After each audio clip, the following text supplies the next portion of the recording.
Nick here, This is Sean. and welcome back to our channel. For those of you who have been following us, so sorry for not being posting in a while now. We've been kind of a little busy with our own lives, and I started the MSF program. And I was working on the CAIA. Yeah, so we've been trying to get a little bit more financial skills to hopefully share with you guys, but because of it, we got off track with our YouTube channel, and now we're gonna go back to it. And for those of you who have been following us, you know that Sean posted the video about financial credentials and different use cases of it. So if you haven't watched this video, go back to it. Go check it out. Exactly. I think that Sean really gets into details about it. But for this video in particular, you know, since we kind of started our own journeys into getting more financial experiences, we want to share it with you guys and really bring this personal perspective. So just hit it off. Sean, explain to us, why did you decide to pursue CFA, and what was your experience so far with it? Yeah, so I chose the CFA just because I was kind of done with school and I didn't want to roll right out of school into another school. And then on top of that, I really just wanted to go work, earn some money, earn some work experience. And then lastly, I just really recognized kind of the prestige and the recognition that the CFA offers. When you have that by your name, it's kind of a badge of knowledge showing you really know your stuff in finance, economics, accounting, asset management, portfolio management, different asset classes, all that. It covers everything. So just having those letters was kind of something I always knew I was going to get. So it just made sense right out of my bachelor's to just do that while I was working and gaining my base experience. But why'd you choose the MSF instead, and kind of what's been your experience with that so far? Yeah, definitely. So for me, the main reason why I chose, I think, MSF is because it's a master's degree program, right? So you kind of get an additional layer of traditional education on your resume, which I think, you know, for the corporate world that I'm going to, this is important, and, you know, people kind of considering it. So that's the reason why, one, that I chose it. The second reason why I chose MSF is because, you know, the network, and the specific program that I chose is, you know, the program in the University of Houston, and I'm interested in energy. I think if people have been following our channel, they know that I'm kind of geeky about it. But I think that the program in the University of Houston is literally the best for anyone who is interested in finance and energy sector, because of the network of people who in this city who connected to the university, and I think, you know, I wouldn't be able to gain it any other way rather than just going through the program and really kind of connecting to the professionals. Ideally, in the not COVID world, that would be even greater, but I think it's still a pretty good experience so far. Why did you choose that over just getting a designation and just continuing to work? Yeah, great question. I think, you know, for me as an international person, and if anyone is international, it's really hard to get a job in the United States and get a work authorization rather than just getting a job. So the great part about MSF is it gives you a 3-year work authorization. And a lot of the time, it really kind of breaks the ice with employers who, you know that they don't have to sponsor you for the next 3 years. And that's the biggest advantage, I think, of going to MSF program versus getting the certification. In addition to it, you know, I think, unlike you, for me, it would be really hard to manage my time and motivate myself to do a, you know, certificate by myself, to be quite frank. And I would probably push it till the end.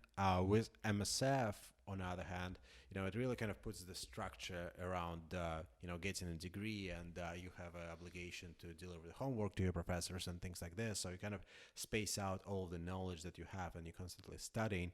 And as a result, it just kind of, for me personally, it's a little bit easier approach versus, you know, getting something completely by myself as a certification, even though, you know, CFA is definitely a great thing to get. But I think in your video, you kind of mentioned 5 different certifications. Why did you decide to start with your CFA over all the other things that you could be getting? Well, I chose the CFA specifically because with where I want to end up in my career, I feel like CFA is the bare minimum. So for me, I always knew I was going to get it. the question was what I was going to get with my CFA. So I'm also working on my KAIA, or my Chartered Alternative Investment Analyst charter, at the same time, because I can get it faster, and I think it'll serve me well in my specific career path. But there's one for everybody, so you really got to choose what's right for what you want to do. And MSF, I get what you're saying with kind of the professors being there and forcing you to stay on schedule and learn things in a certain order, and they teach it to you in a way that really hammers it home and it kind of sticks with you. I see tremendous benefit in that, but ultimately, I chose the CFA over MSF because I just want to get work experience. I mean, we both went to Texas State.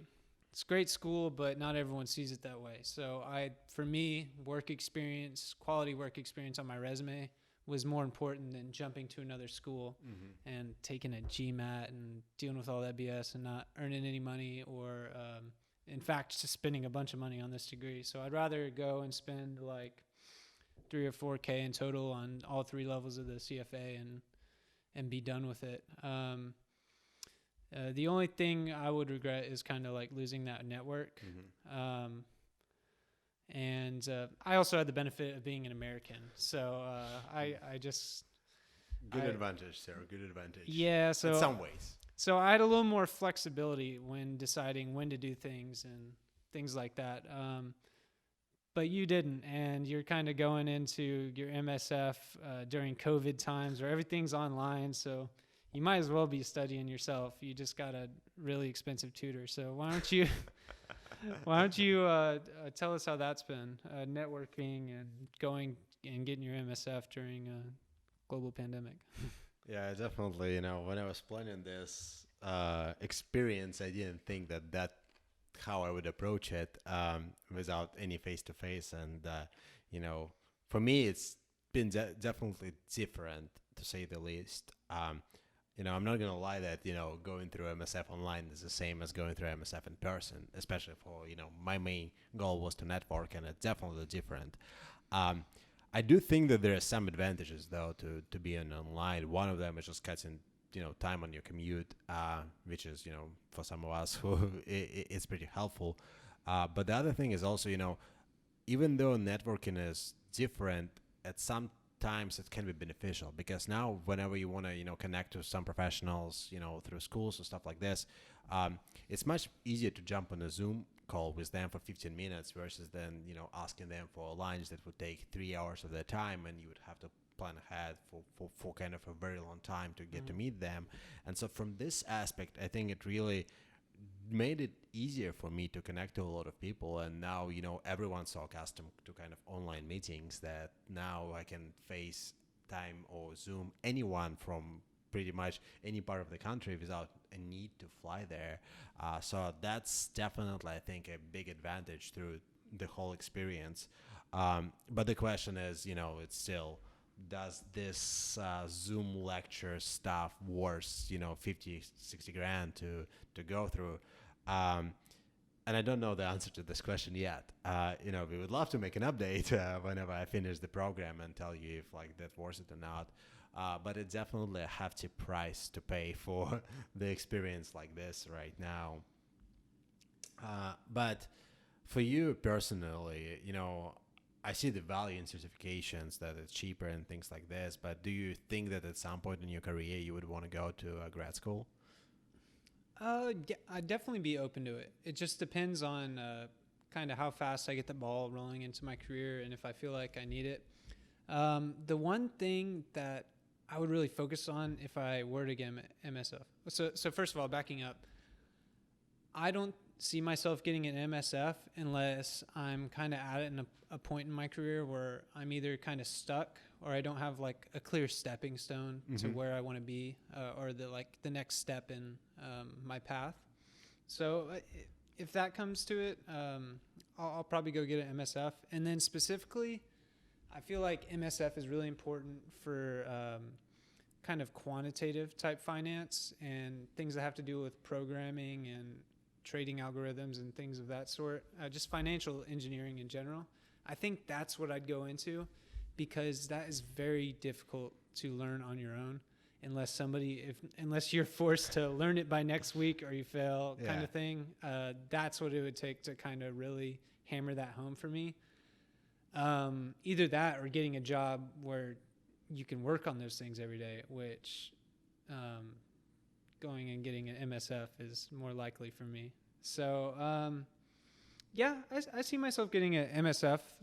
Hopefully I'll get that chance to be flexible, but if not, that just means my career is going well on its own. So I'm not mad either way. And then, like I said, I'm also going to go get my Kaya to kind of really specify my career path into like the buy side of asset management. But what about you? After your MSF, are you thinking about getting any letters by your name, getting the whole alphabet soup? I know, there's people on LinkedIn who have like 5 different certifications. Dr. Smarty McLetters, Yeah. I don't think I have patience to get 6 different degrees or certifications. But, what I'm trying to do is venture capital and private equity or corporate finance. I don't think like it really requires me to have a CFA, or at least I don't see a need for it at this point. It's a big time commitment. So 300 hours after I went through probably, I don't know how many hours does MSF take, but it's a year of my life. So yeah, but you already know most of the material. That's true. At the same time, I hate exams, and I'd much rather do some, as you're saying, real stuff with a work experience and things like this. So I think after I finish the CFA, for 3 or 5 years, I'm done with this. Anything, I would still love to learn stuff, but I don't think I want to get in any structural kind of normal type certifications and things. With this being said, I think, after it, I probably would be interested to go into, top tier Ivy League school kind of stuff to get the network. So if they have, let's call it 6 months executive or management type stuff training in Stanford or MIT or any of these schools, I would love to go there. And again, the main reason I think it's just the network, because I don't think you're really getting that much of a different education in those type of universities. But I think the connection that you get and the talent meets up at a place like that. So, that's a thing that a lot of people don't talk about is those, like you said, like the management training courses at Stanford or whatever. I mean, odds are if your company sends you there, you're probably a pretty good guy to network with than even just a regular student at that university, because most of them haven't done anything yet. So that's almost even better. And obviously it takes a little clout to go somewhere like that. But it's definitely, I think it takes quite a bit of, first of all, I don't think anyone gets accepted to this program, so you have to be special, to go to this type of environment. But I think that's for me, just like that's where I would go. I think there's so many cool real life experiences that I would much rather do right now versus just then studying. And just to kind of jump on a little bit of what you said about flexibility, the specific program that I'm going through, all the classes are at night. So a lot of, people who are going through this program are working professionals. And so there are definitely some experiences that you could do like this. But damn, it's difficult, and time management, and just like you burned out by the end of it. So it definitely, I think, not for everyone, and it requires a little bit of a commitment from a person to do this type of stuff. Yeah, I mean, it sounds like it even more so than the CFA, because CFA you can decide to leave a certain amount up to luck, which I probably didn't. So. Yeah. But anyway, guys, this is a little bit of, our personal stuff of different kind of certifications and educational stuff that we're trying to pursue. And if you like this type of videos and want to learn about, our personal life a little more, make sure you leave a like, make a comment down below. Yeah. So hopefully this gave y'all like kind of a good perspective of just how to look at the problem of deciding what charters, certifications, if any, to get. So, and if you want more info on other charters and certifications and degrees, go check out my other video. I give the top 5 for finance and kind of talk about the ins and outs for each program. So we'll drop a link down below. It's also on our profile. So making sure and subscribe, because we also do a lot of company overviews and whatever other topics you want to learn. So like Nick said, drop some comments. Tell us what you want to learn. We'll learn it with you. We'll present it, make it easy for you. Yeah. Thank you so much, guys. for watching, and we'll see you pretty soon. Later.